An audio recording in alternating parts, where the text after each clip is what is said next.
Hi, my name's Kate Martin and I'm at the Grey Starling talking to Sample Size.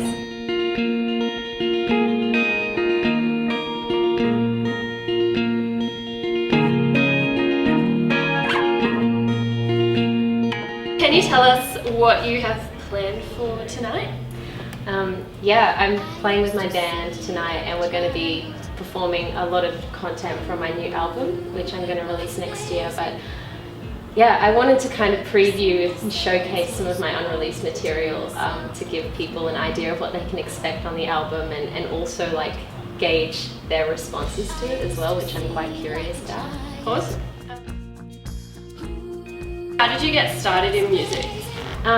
Well, I guess I grew up in a musical household. Both of my parents are musicians and we were encouraged, my brother and I, from a really young age just to explore that if we wanted to. It was cool because I had a lot of freedom. Like I didn't have to do it if I didn't want to, and I think that freedom allowed me to discover the fact that I was actually passionate about it, probably when I was 15, 16. What was your first big break in the music industry, would you say? I don't really have one specific break, whatever. I think I'm still, emerging and breaking through, but there's always things that minor successes and that happen along the way. I shouldn't say minor, but things that should be celebrated. Like one of the first things was when I was 18, I got to support Little Birdie in Hungry Kids of Hungry, and that was really exciting for me. I was up there like sitting on a stool with my nylon acoustic guitar, very scared, I was shaking. And then I got the Triple J Unearthed Groove in the Moose spot last year, and just nice little affirmations and acknowledgement is nice. Yeah, that's really cool. Tell us a little bit about your single Awaken. You're launching tonight. Yeah, well it's been released for about 2 months now, and we've put out a video clip for it, and I'm halfway through the tour for it. So tonight is the Melbourne leg of the show, and it's all in support of that single basically. So I wrote that when I first moved to Melbourne last year, and yeah, I wrote it on a boomerang loop station, and it's just kind of about I guess being nostalgic, and looking back at how much we change and develop as people, and kind of, I guess it's about a sense of longing to be back where I was when I was younger and more naive, when I viewed the world more innocently, I suppose, because nothing was, everything was uninhibited, and I think that's a really beautiful thing. So it's kind of about wanting to get back to that place, if that makes sense. Yeah, totally. So where were you before Melbourne? Townsville, North Queensland. Did you move here for music? Yeah. Yeah. Yeah, totally the catalyst. Definitely. Yeah.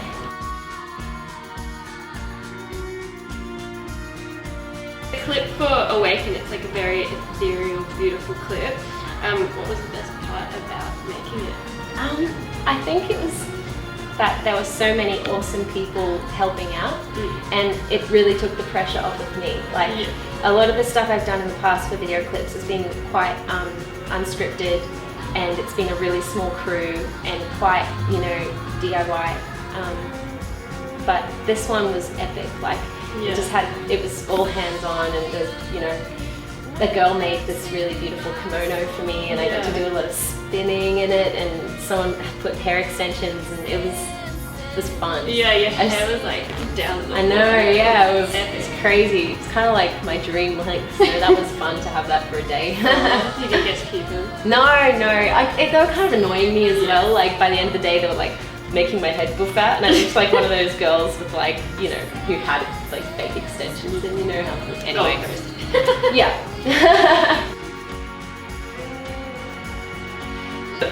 So when you're not making music, what can we find you doing?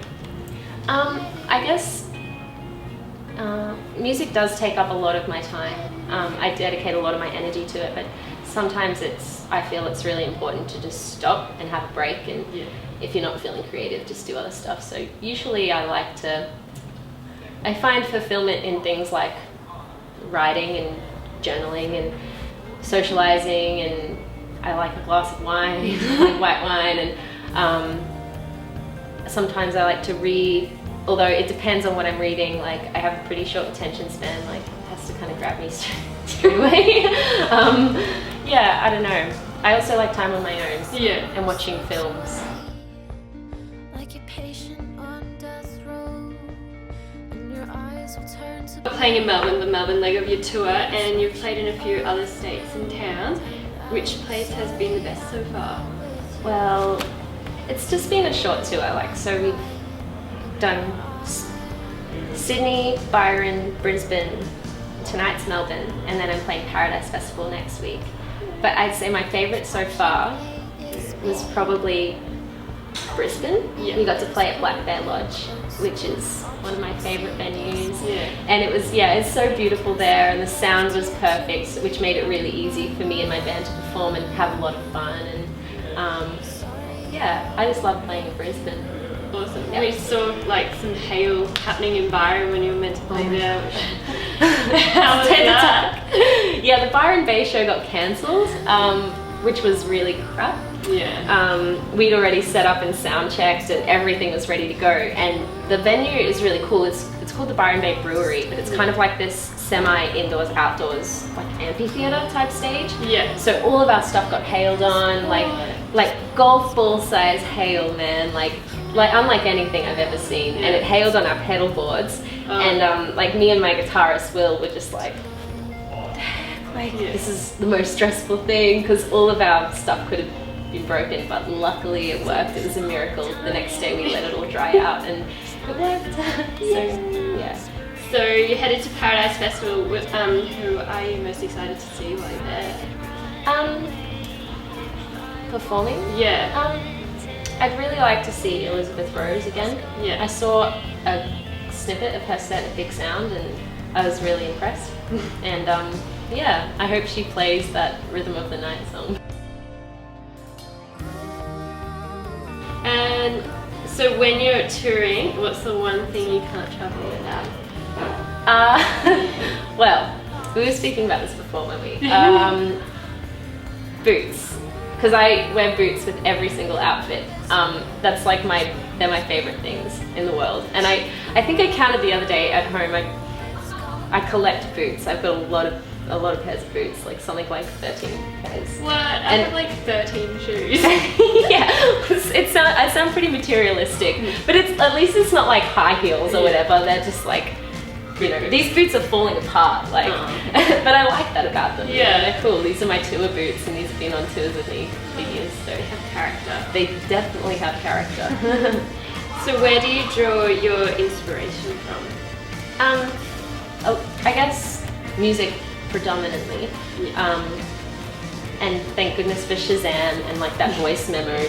Those are my two favorite apps, voice memo and Shazam, because I just use them all the time for recording ideas. Like sometimes inspiration is so fleeting and you just have to really capture that moment and you know, hold on to it so you don't forget ideas. But lyrics inspire me, people's sentences, like verbal articulation inspires me.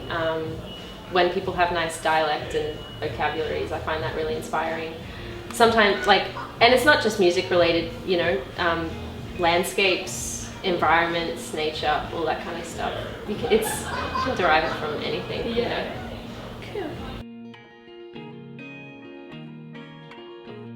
Cool. Your plans for 2014? Well, I've got a single coming out probably early February. Yeah. And then the album, it's tentative, but it will probably come out around May next year. And then, yeah, which I'm really excited about. Yeah. We've been leading up to this point for a really long time, so it's nice to kind of have some rough dates in mind. And then touring in between, and yeah, just hopefully playing as many shows as possible. It's gonna be busy. I know, yeah. I've been working towards this point, like releasing Awaken the whole year, and it's really nice to kind of get back into the swing of it. Yeah. And, yeah, be busy. It feels nice. Well, thanks for chatting with us, Kate, and we'll see you around. Thank you. body